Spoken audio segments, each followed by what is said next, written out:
Olá pessoal, hoje em dia é bastante comum nós entrarmos em sites de jornais e notícias e a gente acabar encontrando alguma notícia relacionada à violência sexual dentro de transportes públicos, né?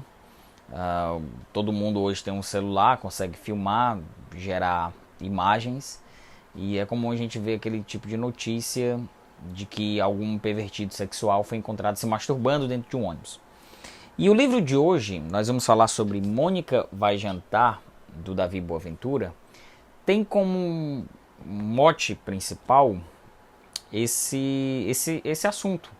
Mas na realidade esse livro não trata sobre a vítima diretamente ligada a esse pervertido sexual e nem muito menos às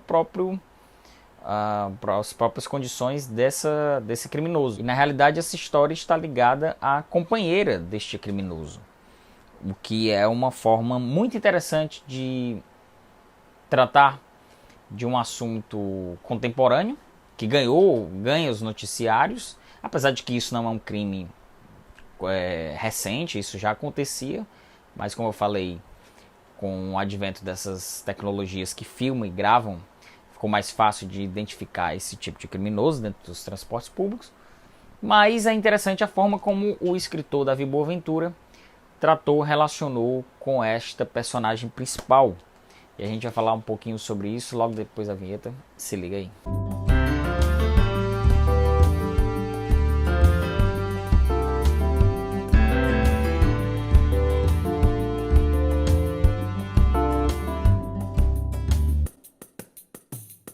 Bom, já vou pedindo para você se inscrever aqui no canal, é muito importante estar inscrito e ativar o sininho de notificação para ficar recebendo as novidades toda vez que sai vídeo novo aqui no canal. Bom, então vamos lá, vamos falar desta novelinha aqui curta, da Mônica se preparando para um jantar. Ela está se preparando numa noite, se arrumando, e recebe o marido, o namorado, como ela chama este personagem, e ele está todo violentado, ensanguentado, e ele conta que ele foi linchado, sofreu um linchamento, só não ficou numa situação pior porque ele conseguiu fugir do ônibus, ele estava se masturbando dentro de um transporte público. Pronto, e a partir desse ponto de partida, a Mônica recebe esta informação e a partir daí num único fluxo de pensamento da Mônica, em que ela vai processando essa informação e tendo vários pensamentos, sejam ligados a essa informação que ela recebeu ou não, a gente vai adentrando nessa sequência de pensamentos, nesse fluxo, enquanto ela justamente está se arrumando para esse jantar. Nós temos esse estopim, né, essa informação deste crime, e o foco principal da narrativa, o desenvolvimento dele, é justamente na sequência de pensamentos da Mônica, desenvolvendo todos os seus pensamentos, ela como a esposa, namorada deste criminoso, e ela vai tentando assimilar toda a relação dela com esta figura, né, com essa pessoa, do passado, o presente e o futuro, os planos. Ela começa a fazer assimilações, ou seja, aquela figura em que ela se preparava para ter um futuro, inclusive ter filhos, ela totalmente desconhece. E é engraçado porque o cenário em que é feito isso, em que a Mônica está se arrumando para esse jantar, é entre o banheiro e o quarto, e a própria Mônica vai pensando nisso enquanto vai observando seu próprio corpo. E o que não deixa de ser uma comparação com um possível corpo de uma possível vítima do próprio marido namorado, que justamente nesse momento em que ela vai mastigando, vai digerindo todas essas informações, se vai ligar para a polícia, se vai se separar, como vai ser esse processo, para quem ela vai ligar, para quem ela vai contar, ela começa a pensar que ele pode ter agido assim porque o corpo dela, que ela está se analisando no espelho dentro do banheiro, já não é o mesmo de quando eles começaram a namorar.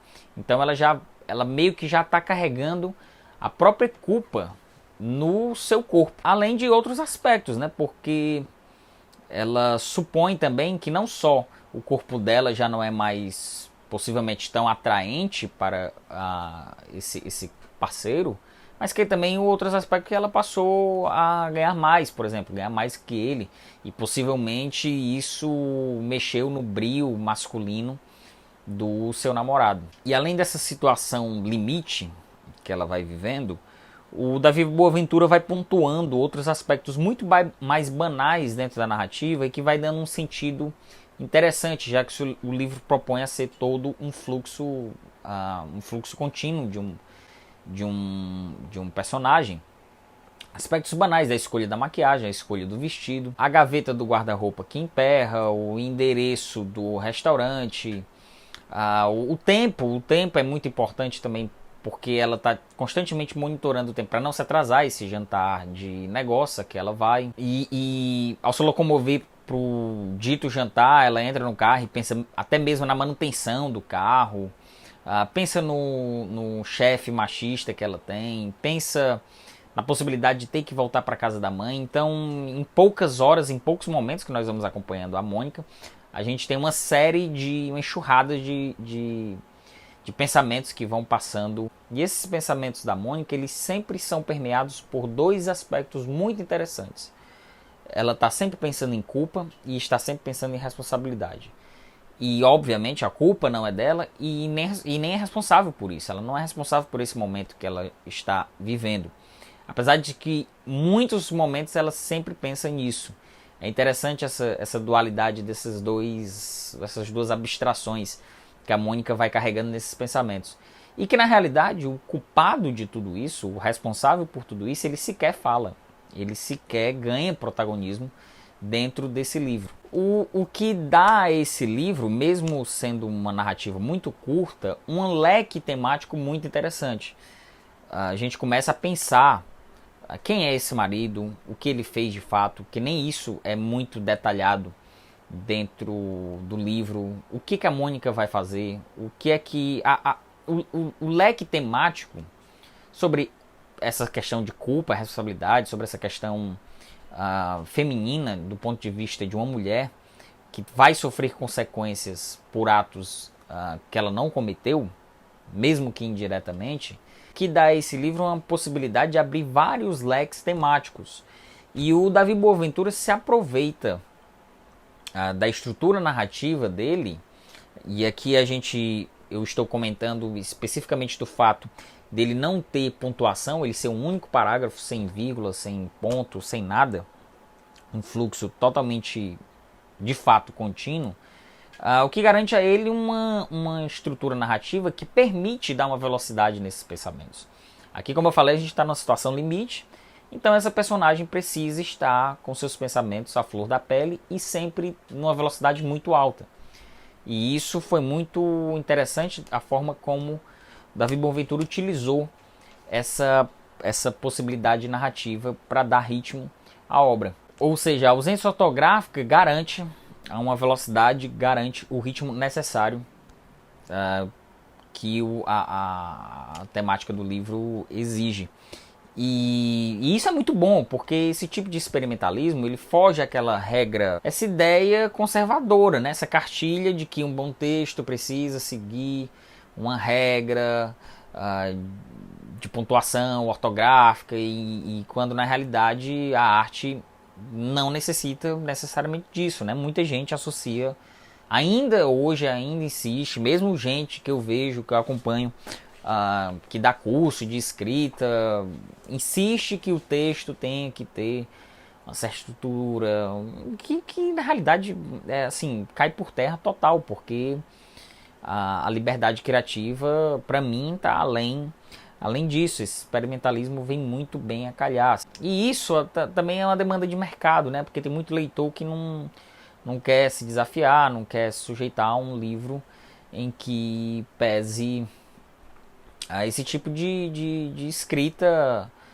que foge do que é tradicional, né? É uma pena, porque eu vejo muita gente reclamando quando pega um escritor que não segue esses padrões. Seria o mesmo que assistir filme que é feito todo igual, ou uma obra, uma pintura que é feita todo igual. E não, eu acho que o leitor também tem que se desafiar nesse sentido, faz parte do processo literário, não só a experiência artística do, do, do escritor, mas também a experiência, a completude da experiência através de quem leu.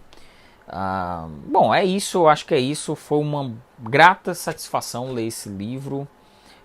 Como eu falei, eu acho que a gente tem bons aspectos para pontuar realmente nesse livro. O Davi até contou numa entrevista ao canal da Thumb, Literatura. Eu vou deixar o link aqui embaixo. Recomendo que vocês assistam e acompanhem também o canal da Thumb, que é muito bom. Contou que ele passou alguns anos trabalhando nesse texto e o resultado está aqui. Mônica Vai Jantar, lançado pela Não Editora, da editora dublinense. Ganhei de presente do meu amigo Danilo Kalashnikov. Baita presente. Me conta aí se você já leu o Mônica Vai Jantar, do Davi Boaventura. Se você já leu o outro livro dele, que agora eu não lembro o nome, vou deixar aqui a capinha.